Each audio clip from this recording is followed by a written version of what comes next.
Okay, just got done with my back workout. It went super well. I hit some PRs. Jake hit some PRs. It was a really good day. I don't know if I'm going to share the whole video of us training because we had a lot of people come up to us today. My hair looks really bad. We had more than normal amount of people come up to us today, and so I don't want to share people's stuff to the world without them knowing. So I'll probably just add some clips.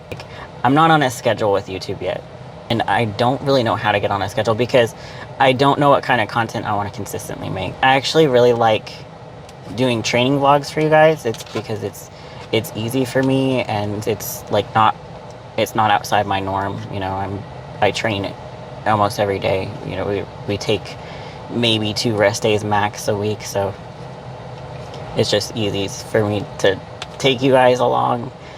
There's actually been a couple times where I'm like, I forgot how many reps that I did, and we had just changed the weight to Jake's weight, and crap, what did I just do? And then I had it on video so I could go back and look, so it's been nice. I was watching some of Sam Sulek's videos. I really like his stuff, and he seems so, I don't know, it seems like that's really him. You know, it seems like the personality that you see on his videos, that's really him, and that's what I want to do, because, I mean, this is my personality, and it's nice just to kind of be myself and share it with the world. May or may not be copying Sam Sulek's style of video. I hope he sees that as flattery more than anything else, because it's really just, I resonate with him more than probably any other influencer or like fitness influencer. Not saying that there's, you know, not good content out there, but his stuff is what I really, you know, I resonate with it the most, because it just seems so genuine. If I'm gonna make videos about myself, I just want to be myself. So I might, if you guys like them, I might continue to do my training vlogs and stuff, like day in the life stuff. Of course, I'm gonna do the educational videos about my experience with things. I'm currently working on a big one, the psychology of a steroid user, and that is taking a lot more research than anticipated. I think I've used Google Scholar more with this video than I did in college. So, but it's going to be a good one. It's going to be a good one. But it is taking a lot of work, and it's surprisingly taking a lot of mental toughness for me, because I'm having to be super, super honest with myself about my history, you know, and that's not always easy to do. So that is in the works. There's a couple more videos I have in the works. And that I would like to have more people on. Currently, I have 2 more women that have volunteered to come on. I have a couple men that want to come on. The vetting process with that has been kind of difficult, because not everyone is being honest, and that sucks. I can tell there's some people that are adamant about coming on, and my vetting process on this is kind of asking them basic questions, things that I would have them talk about if they were to come in and talk. And there's clearly a demographic of people that want the exposure, but they're still not wanting to be honest, in my opinion.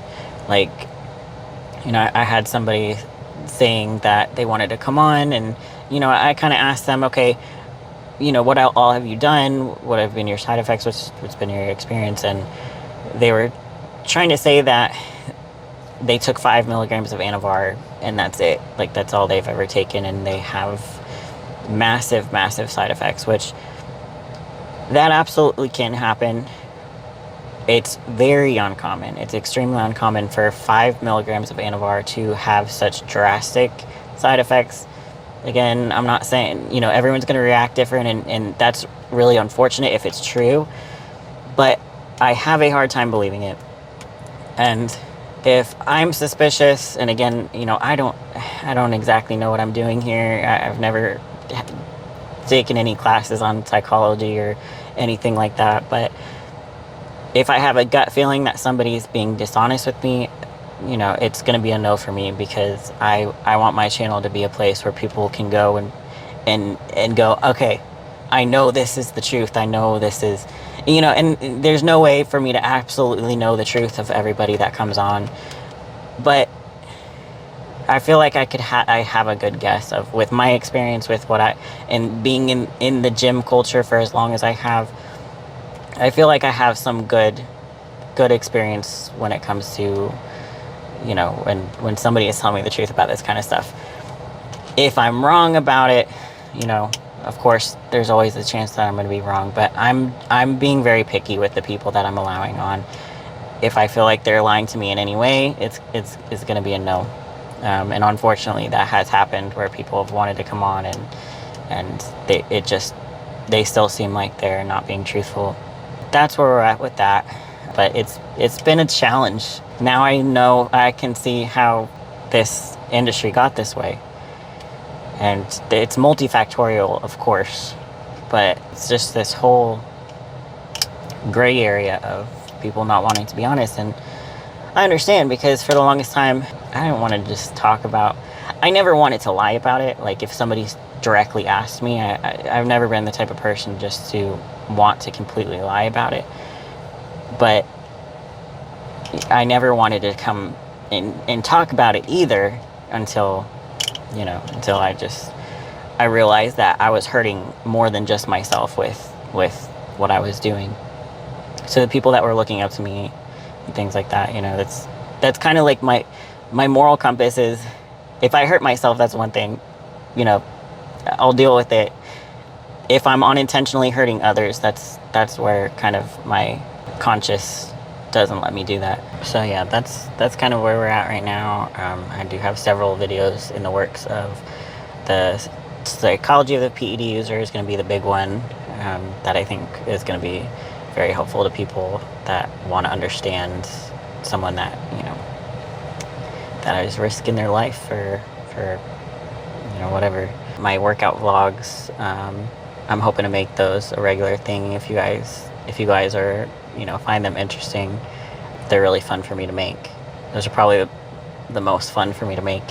And then, you know, having people on, and then of course the educational stuff that I will continue to do. I hope you guys stick around and are enjoying the content I've been making, because like I said, I've been winging all of this. This has all been just me kind of doing what I think will be helpful to people, and then also the things that I enjoy, you know, because I have enjoyed this whole process. I've enjoyed interacting with people. I've had so many people message me and telling me that, you know, I've helped them in one way or another. It's just been nice. Sorry, I'm outside, so the light is going in and out. It's been great, and I'm kind of hoping to make this like a second job, kind of, you know, I would like it to be.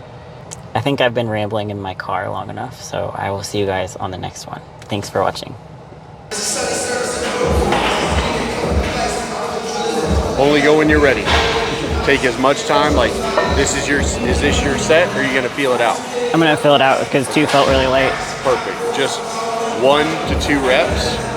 Get in your zone, lock in, express your strength. Down. If it feels like a work set, just go into a work set. If it feels heavy in your hands, stay in it. But if that 1 and 2 just fly, go up.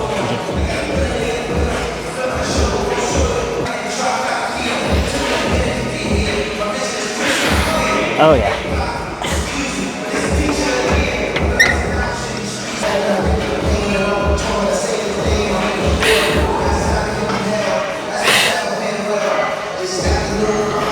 Thank you. What, 4? I don't know if I'm quite ready for 4, probably a 25. At least 25? Beautiful. That is his weight, it's not my weight, just so you guys know, so you're not confused. But this will be my first top set.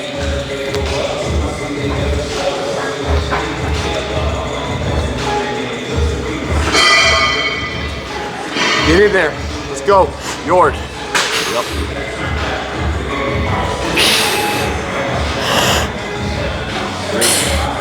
Come on, stay in it. Let's go.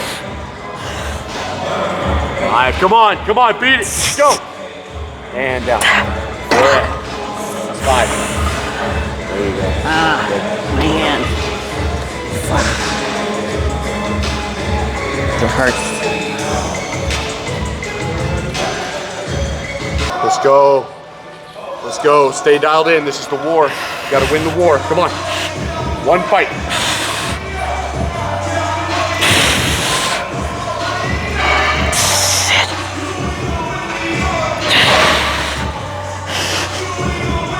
Come on, come on. Beat it, beat it, beat it. There you go.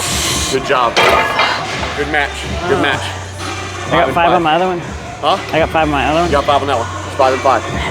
That was good. The exact same slowdown point too. You got it. Hopefully you guys can hear me okay. It's like really loud in here. And this is the first time I'm using these mics in this gym. But it was a good back workout. Jake and I both hit PRs, which is really nice because, you know, after being off of gear for so long, I got used to hitting PRs like every couple weeks at least when I was on full cycles. And being off, it's like you have to grind. You have to grind for every little PR, for every little ounce of like progression. It's like such a grind, and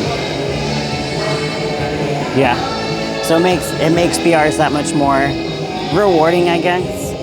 Even though, you know, I've had the mentality for so long of I just wanted to be strong and look a certain way regardless of what it took.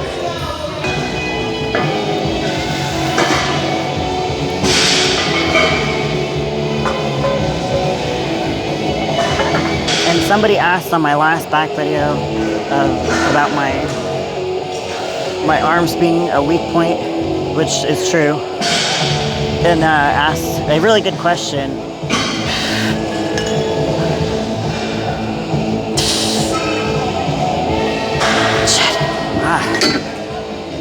They asked a really good question of, wouldn't it make more sense for me to train my arms first in a back workout since they're a weak point, which is absolutely true. If you have a weak point, it makes sense to prioritize that first in the session. But Jake and I have a dedicated arm day. So,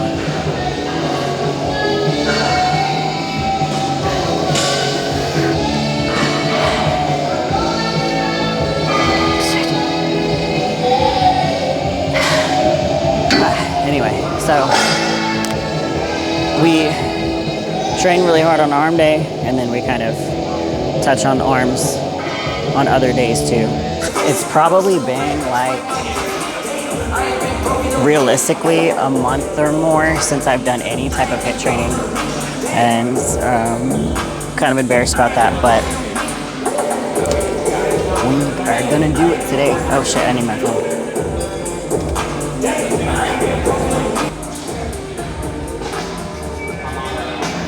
So I'm gonna put 10 minutes on the timer. Y'all can't see that. Well, there's 10 minutes on my timer. And what I normally do for when I do HIIT training is I'll do a 30-second sprint and then 40-second rest, alternating. Some people do it differently. You know, some people will do more or less, but for today, this is what I'm gonna do. Let's get my heart rate up.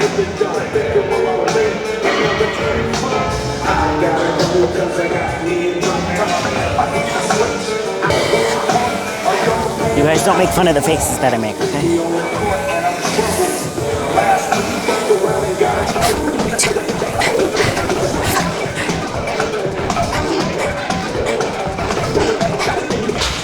I am done with my workout. See you guys in the next one.